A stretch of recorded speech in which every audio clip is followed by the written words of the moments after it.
My name is Alex Carter. I'm 29 years old, and up until yesterday afternoon, I thought I was in love. Thought I'd found the person I was going to spend my life with. Thought I was building something real and lasting with someone who felt the same way. Turns out I was just a placeholder, a temporary option, someone to pass the time with until something better came along. And the worst part? I found out through a screenshot my girlfriend accidentally sent me. A screenshot of a conversation with her best friend where she spelled out exactly what I was to her. Nothing. Let me back up because none of this makes sense without context, without understanding how completely blindsided I was. Jessica and I had been together for 2 years. We met at a friend's wedding, hit it off immediately, started dating within a week. It was one of those relationships that just felt easy from the start. We liked the same movies, had similar senses of humor, wanted the same things out of life, or at least I thought we wanted the same things. We'd moved in together 6 months ago, found a great apartment in a neighborhood we both loved, combined our furniture, our books, our lives, split the rent 50-50, took turns cooking dinner, fell into comfortable routines. Every morning she'd make coffee while I made breakfast. Every evening we'd decompress together, talking about our days. It felt like partnership, like building a life together. I'd started thinking about proposing. Nothing concrete yet, but I'd been browsing rings online, thinking about how I'd do it. Maybe on the trip to Portland we had planned for next month, or during the holidays with both our families around. I'd even mentioned it to my best friend Marcus last week, asked him if he thought it was too soon. He'd said if it feels right, it feels right. Time doesn't matter when you know, and I thought I knew. Yesterday started like any normal Tuesday. I was working from home. Jessica was at her office. Around 2 p.m, my phone buzzed with a text from her. I picked it up absently, expecting a meme or a question about dinner plans. Instead, I saw a screenshot. It was a conversation between Jessica and her best friend Natalie.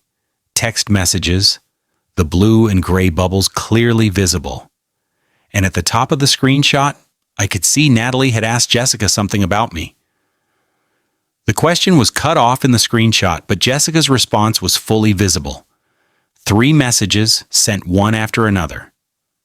The first one said honestly, "I don't know, he's fine for now, but I don't see this being long term." The second said he's stable and sweet, but there's no spark, you know. The third said he's basically a placeholder until I figure out what I really want. I stared at my phone, my brain refusing to process what I was seeing. This had to be a mistake, had to be about someone else, had to be taken out of context. But it wasn't. Because 30 seconds after the screenshot came through, Jessica sent another message. Just the word fuck in all caps. Then another message saying, "Oh my God, I'm so sorry that wasn't meant for you." Then another saying, "Can we talk, please?" Then another saying, "Alex, please? I can explain." I didn't respond. Just sat there on the couch, looking at those words. Placeholder, no spark, not long term, 2 years, 6 months living together. All the conversations about our future, about the apartment we'd get someday with more space, about the dog we'd adopt, about visiting her family for Thanksgiving and mine for Christmas. All of it was temporary for her. All of it was just killing time until something better came along. My phone started ringing, Jessica calling. I let it go to voicemail. She called again. Again. I turned the phone face down and just sat there. I don't know how long I sat there. Could have been 20 minutes. Could have been 2 hours. Time felt weird, slow and fast at the same time. Eventually, I heard keys in the door. Jessica coming home early from work.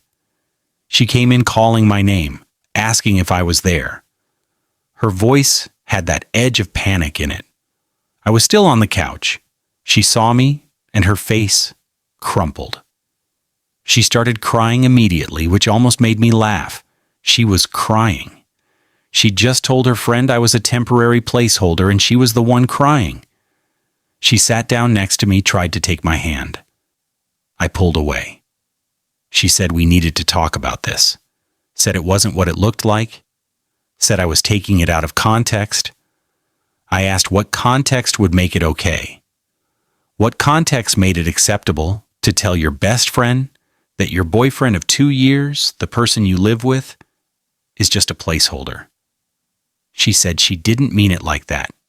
She was just venting, just processing her feelings. Everyone says things to their friends that they don't really mean. I asked if she'd lied to her friend, or if she'd lied to me. She stopped talking, just looked at me with tears running down her face. I asked her directly, did she see a future with me? Was this relationship real to her? She said it was complicated. Said she loved me, but she wasn't sure if she was in love with me. Said she'd been having doubts, but didn't know how to talk about them. Said she thought maybe the feelings would develop, that maybe she just needed more time. More time. We'd been together for 2 years and she needed more time to figure out if she actually wanted to be with me. I asked when she'd started having these doubts. She said honestly, pretty early on, maybe 3 or 4 months in. But I was so good to her, so stable, so reliable. And all her friends were getting serious with people. Her parents loved me. It was just easier to stay than to leave. Easier. I was easier than being single. Easier than disappointing her parents. Easier than dealing with the mess of a breakup. I asked about moving in together. That had been 6 months ago. Had she been having doubts then too? She admitted she had. Said she'd almost called it off multiple times, but couldn't bring herself to do it. The apartment was perfect.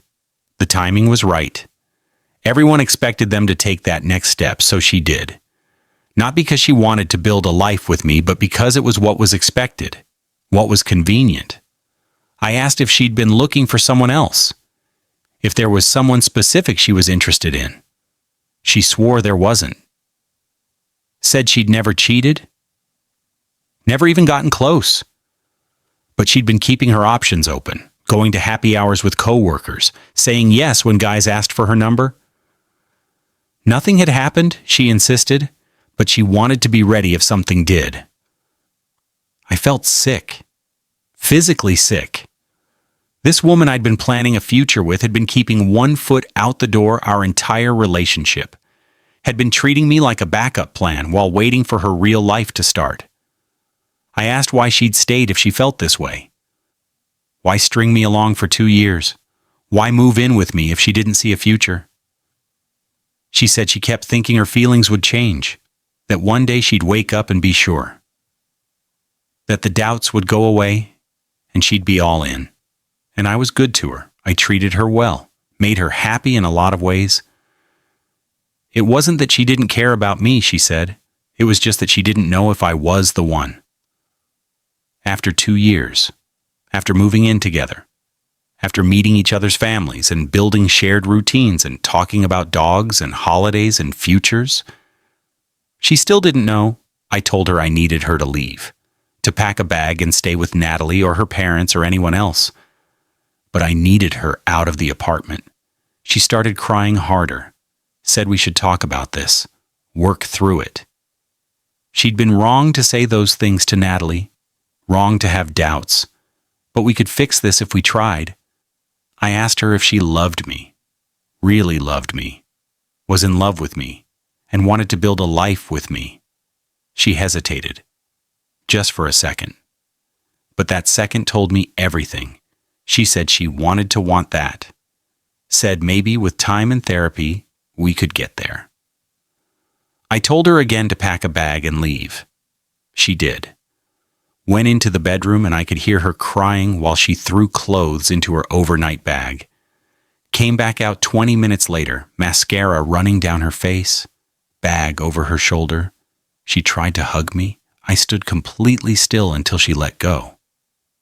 She said she was sorry, that she never meant to hurt me, that she hoped we could talk soon. I didn't respond. just waited for her to leave. When the door closed behind her, I finally let myself break down. Because here's the thing that kills me. It's not even that she didn't love me the way I loved her. People fall out of love. Feelings change. That happens, and it's sad, but it's part of life. What kills me is that she knew. She knew for months, probably years, that she didn't see a future with me. And she stayed anyway. Let me fall deeper. Let me make plans. Let me start thinking about engagement rings and forever. She let me sign a lease with her, combine our lives, introduce her as my girlfriend to new friends and colleagues and neighbors, build a shared life in this apartment, all while secretly viewing me as temporary. As good enough for now, but not good enough for always. I spent that first night on the couch going through everything in my head, every conversation, every moment, every plan we'd made, trying to figure out where I'd missed the signs. Because there had to have been signs, right? You can't be with someone for 2 years while secretly keeping 1 foot out the door without it showing somehow. And when I really thought about it, there had been signs. Small things I dismissed or rationalized at the time, like how she never wanted to make plans more than a few months out. I'd suggested looking at places to travel next summer, and she'd said it was too early to plan that far ahead. I'd thought she was just spontaneous. Now I realized she didn't want to commit to a future she wasn't sure she'd be in, or how she'd get weird whenever anyone asked about our relationship getting more serious. Her aunt had asked at Easter if we'd talked about marriage, and Jessica had laughed it off, said we weren't there yet. Her college roommate had asked when we were moving in together, and Jessica had changed the subject. At the time, I'd thought she was just private. Now I knew she was uncomfortable claiming a future she didn't believe in. Or how she'd kept most of her stuff in her name. The lease was in both our names, but the utilities were just in hers. Her car registration still listed her parents' address as her permanent residence, not our apartment. She'd said it was easier for paperwork. I hadn't questioned it. Now I saw it for what it was, an exit strategy. A way to leave without too much hassle when she finally found whatever she was looking for. The more I thought about it, the more I realized our entire relationship had been built on different foundations. I'd been building something permanent. She'd been building something temporary with a facade of permanence. And the worst part was wondering if she'd done it on purpose. If she'd deliberately led me on, or if she'd genuinely been trying to make it work and just couldn't get there. I didn't know which was worse. Malicious deception or hopeful delusion that kept me trapped in a relationship that was never going to go anywhere. Around 3 a.m., Marcus called. Jessica had apparently reached out to his girlfriend Emma, crying about what happened. Emma had told Marcus, and he wanted to make sure I was okay. I told him I wasn't okay. Told him about the screenshot, about the conversation with Jessica, about everything. He was quiet for a long time. Then he said something that made it worse. He said Emma had mentioned a few months ago that Jessica seemed checked out sometimes, that when the 4 of us hung out together, Jessica would get this distant look, like she was somewhere else mentally. Emma had asked if everything was okay, and Jessica had said she was just tired from work, so other people had noticed. Other people had seen what I'd been too close or too trusting or too in love to see, that Jessica wasn't fully present in our relationship, that she was going through the motions while waiting for something else. Marcus asked what I was going to do, if I was going to try to work it out with her. I told him there was nothing to work out. You can't build a relationship with someone who's been waiting to leave since month 3. You can't trust someone who's been viewing you as temporary while you're planning forever. He said he was sorry, that he'd thought we were solid, that he'd been surprised when Emma mentioned Jessica seeming off because from the outside everything looked good. That's what hurt too. From the outside, we looked perfect, happy couple, nice apartment, good relationship. Everyone thought we had it figured out. My parents had started asking when I was going to propose. Her sister had joked about being a bridesmaid. Our friends talked about us like we were an example of a relationship done right. And all of it was a lie. Not a lie I was telling, but a lie I was living. A performance of a relationship that only one of us was actually committed to. I didn't sleep that night. Didn't even try. Just lay on the couch, going through my phone, looking at photos of us. Halloween last year when we dressed as characters from The Princess Bride. Christmas with her family where her mom had pulled me aside to say how happy I made Jessica. The day we got the keys to this apartment, both of us grinning like idiots in front of our new door. Had any of it been real for her? Had there been any moments where she'd actually been happy, actually been present, actually been in love with me? Or had the whole thing been her trying to convince herself she could make it work with someone safe and stable while she waited for someone exciting to come along? The next morning, Jessica texted, asking if we could meet to talk. I told her I didn't see the point. She said she wanted to explain better, wanted to try to fix things. I asked her a question. If I hadn't accidentally seen that screenshot, would she have ever told me how she really felt? Or would she have just kept stringing me along indefinitely? She didn't answer right away. When she did, she said she didn't know. She'd been trying to figure out her feelings, trying to decide what to do. I told her she'd already made her decision. She'd decided 2 years ago when she started viewing me as temporary. Everything since then had just been her being too comfortable or too scared to end it. She said that wasn't fair. Said she'd really tried to make herself fall in love with me. Really wanted to want the life we were building. And that's what broke me all over again. She'd tried to make herself fall in love with me. Like it was something you could force through willpower. Like love was a choice you could logic your way into. I'd been genuinely, deeply, completely in love with her, and she'd been trying to convince herself she could settle for me. I told her to come get her stuff, that I'd stay somewhere else for the day so she could pack without us having to see each other. I'd figure out the lease situation later. Either I'd find a new roommate or pay to break it. But either way, we were done. She tried to argue, said we should at least try couples therapy, try to work through this. She cared about me even if she wasn't sure about the relationship. We had something good even if it wasn't perfect. I told her I deserved someone who didn't have to try to love me. Someone who didn't view me as a placeholder. Someone who was sure. And then I said something that I think finally made her understand how badly she'd hurt me. I told her that every moment we'd shared for the past 2 years was now tainted for me. Every happy memory, every inside joke, every quiet morning and lazy Sunday. All of it was ruined because now I knew she'd been having doubts and keeping her options open the whole time. She'd stolen 2 years from me. 2 years I could have spent finding someone who actually wanted me, not someone who was settling while window shopping for better options. She started crying again. Said she was sorry. Said she never meant for it to be like this, but intentions don't matter when the outcome is the same. She didn't mean to hurt me, but she did. She didn't mean to waste my time, but she did. She didn't mean to build a relationship on a foundation of lies, but she did. That was 3 days ago. Jessica came and got her stuff while I stayed at Marcus's place. Apparently she cried the whole time, according to our neighbor who I'd asked to let her in. Packed up her clothes, her books, her kitchen stuff. Left behind things we'd bought together. The coffee maker, the nice plates, the weird lamp we'd found at an estate sale. I came home to an apartment that felt gutted.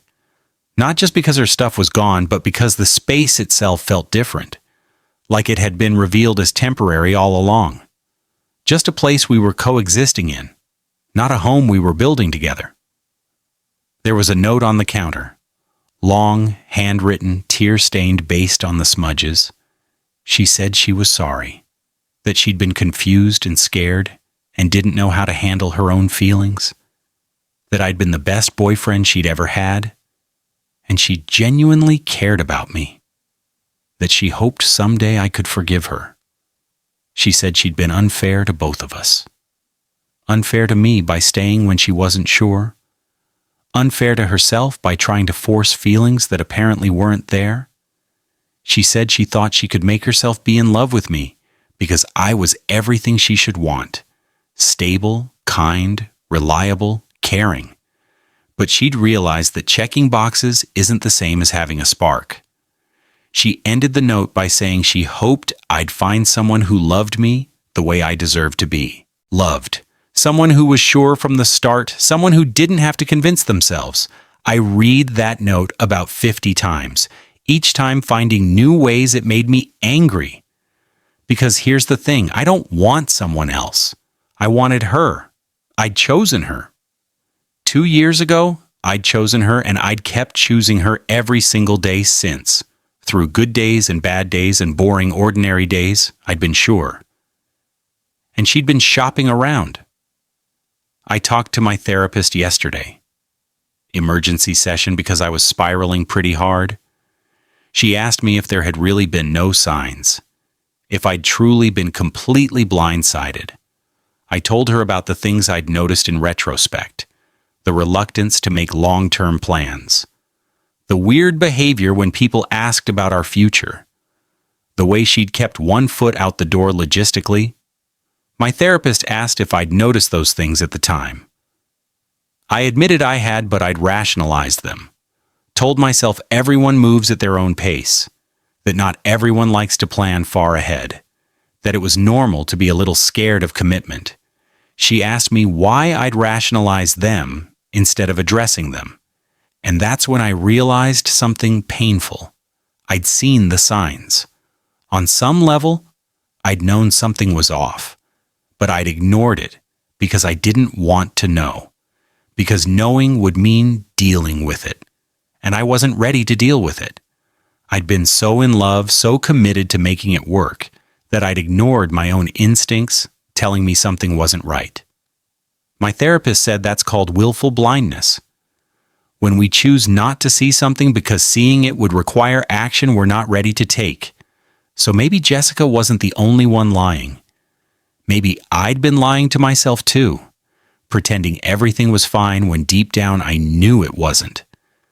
That doesn't make what she did okay. She still lied, still strung me along, still treated me like a temporary option while I was planning forever. But it does mean I have some work to do too, on listening to my instincts, on not ignoring red flags just because I want something to work. On being honest with myself about what I'm seeing instead of what I want to see. I've been going through the practical stuff. Talked to the landlord about the lease. He's willing to let me find a new roommate or let me pay a fee to break it early if I want to move. I'm leaning toward finding a roommate. I like the apartment, and I refuse to let Jessica's betrayal drive me out of a place I love. I changed all my passwords, unfollowed her on social media, asked our mutual friends not to give me updates about how she's doing. I don't want to know. Don't want to hear that she's sad or that she regrets it or that she's already dating someone new. None of it matters. None of it changes what happened. My parents called. Jessica had apparently reached out to them to apologize. My mom was furious, wanted to call Jessica and yell at her for hurting her son. I told her not to, that it wasn't worth it, that I just wanted to move on. My dad asked if I was okay. I told him honestly that I wasn't, that I'd thought I knew someone and found out I was completely wrong, that I'd been building a future with someone who saw me as a placeholder. He was quiet for a bit. Then he told me something I didn't know. He'd been engaged before he met my mom, to a woman he'd dated for 4 years. He'd bought a ring, planned a proposal, had their whole life mapped out. Then 2 weeks before he was going to propose, she'd broken up with him. Told him she'd been having doubts for over a year, but kept hoping they'd go away. Said she cared about him, but wasn't in love with him.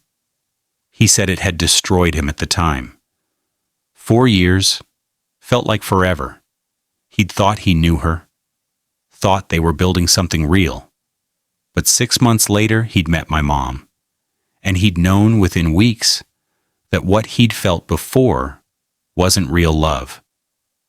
Real love didn't require convincing, didn't require hoping feelings would develop. It just was. He said he was sorry I was going through this, but also that I should be grateful it happened now, before I proposed. Before marriage and kids, and a whole life built on someone else's uncertainty. He's right. It could be worse. I could have proposed, and she could have said yes out of pressure or expectation.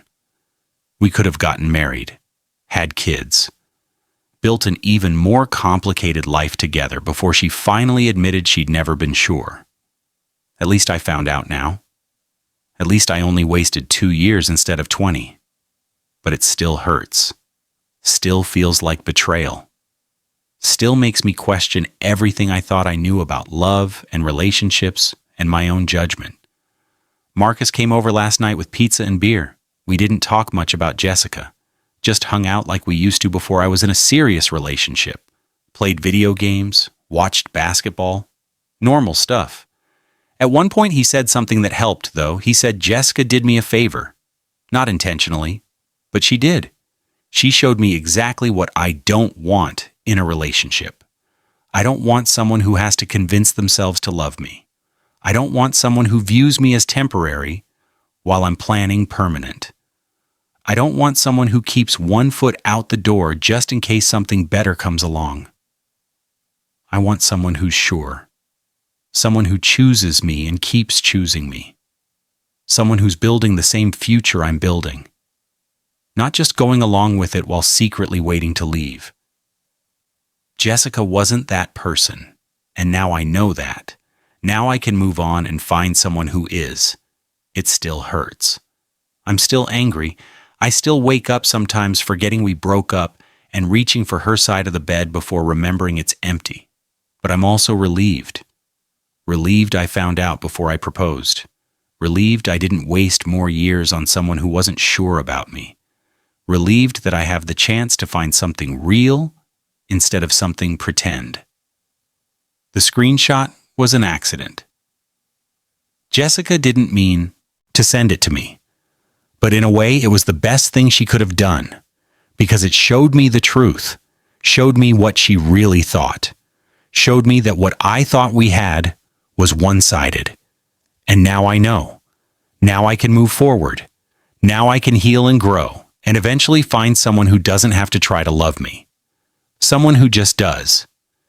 It's 5 a.m. now. I should try to sleep.